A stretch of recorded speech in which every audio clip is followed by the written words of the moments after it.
کچھ اعمال سے تو برکت بڑھتی ہے اور کچھ اعمال سے برکت گھٹتی بھی ہے، وہ بھی پتہ ہونا چاہیے.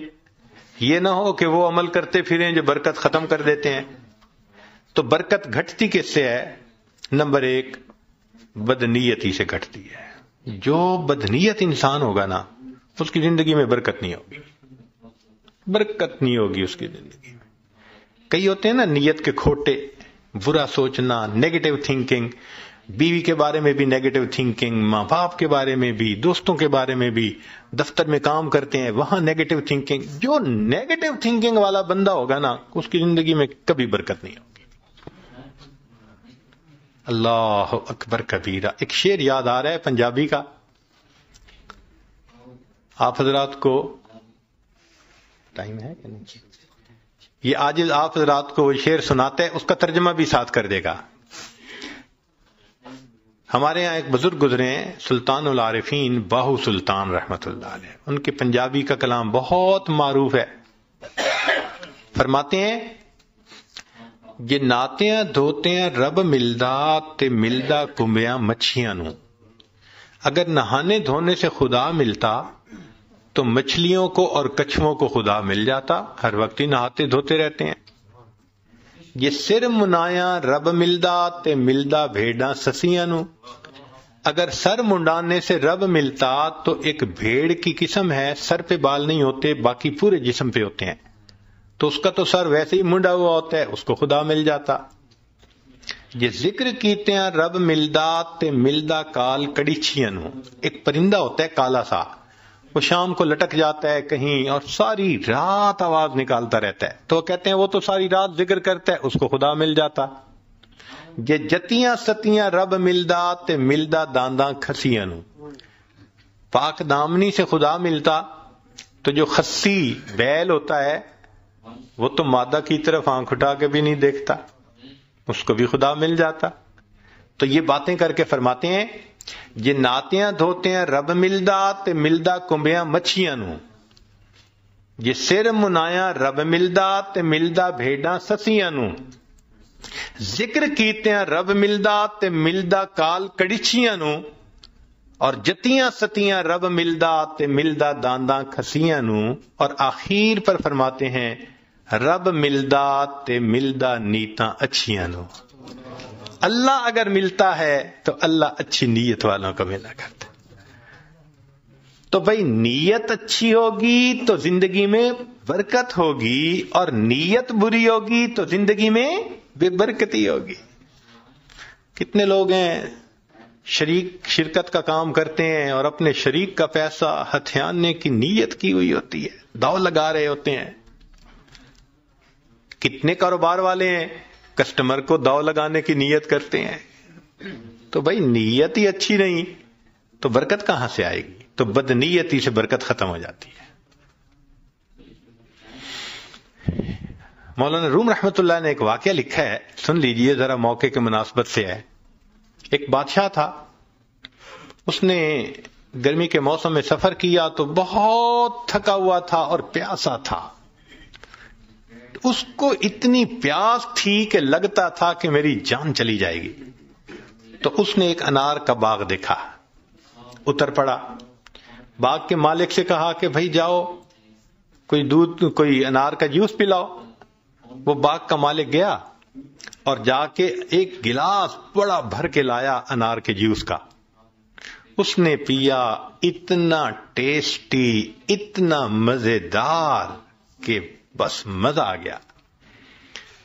اب جب اس نے پیا تو اس نے پھر مالک کو کہا کہ بھئی ایک گلاس اور لے آؤ. مگر ساتھ ہی دل میں خیال گیا کہ یار یہ باغ تو میرے پاس ہونا چاہیے.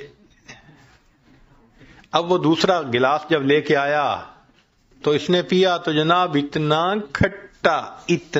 کھٹا کہ پیا نہ جائے.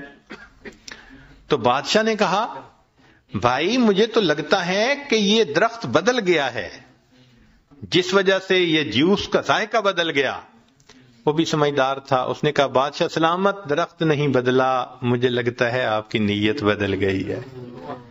پہلے نیت اچھی تھی، اللہ نے ٹیسٹی بنا دیا تھا، اب نیت بد ہو گئی، اللہ نے اس کو کڑوا بنا دیا. تو سب سے پہلی چیز جس سے برکت آتی ہے وہ نیک نیتی، اور جس سے بے برکتی ہوتی ہے وہ بد نیتی. اور دوسری چیز معصیت، گناہ جو ہے نا یہ برکتوں کے دروازے بند کر دیتے ہیں. اللہ تعالیٰ برکتوں کے دروازے کھولتے ہیں اور ہم گناہ کر کے ان دروازوں کو اپنے لیے بند کروا دیتے ہیں.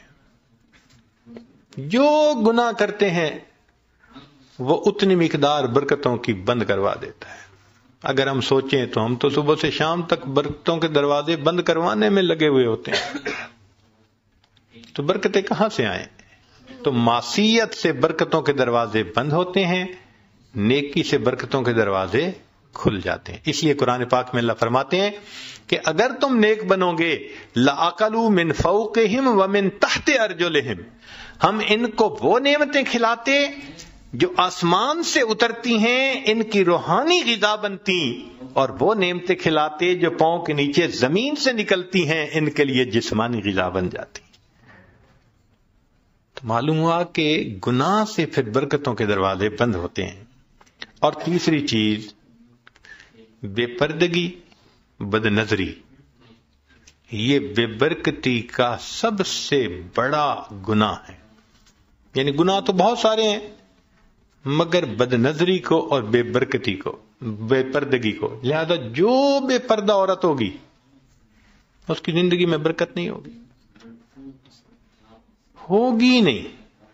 رزق کی یا وہ بے برکتی تو الگ، اس کا خامن ہی اس سے مطمئن نہیں ہوگا. آپ دیکھ لیں جتنی بے پردہ عورتیں ہوتی ہیں ان کے خامد ادھر بھاگ رہے ہوتے ہیں. کیوں؟ ان کو خود تسلی نہیں ہوتی، برکت اللہ ان سے نکال دیتے ہیں. اور باپردہ عورتیں ہوتی ہیں الحمدللہ، ایسا اللہ ان کی زندگی میں برکت ڈالتا ہے، ان کے خاوندوں کو سکون آ جاتا ہے، وہ نہیں ادھر ادھر جاتے، نہیں ادھر ادھر دیکھتے. تو بد نظری کرنے والے بندے کو سیٹسفیکشن نہیں ہوتی، بے پردے کرنے والے عورت سے اس کے میاں کو سیٹسفیکشن نہیں ہوتی. اس لیے پردہ اور نظر کی حفاظت برکت حاصل کرنے کے لیے یہ ضروری ہے. اگر ہم ان کو حاصل کر لیں تو اللہ رب العزت ہمیں برکت عطا فرمائیں گے.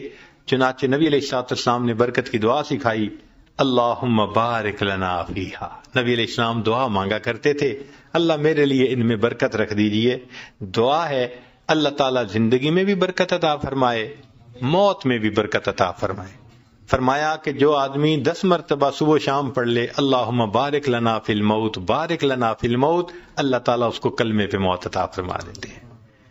تو بھائی آج کے بعد اپنی دعاؤں میں جہاں اور بہت کچھ مانگتے ہیں اللہ سے برکت بھی مانگیں.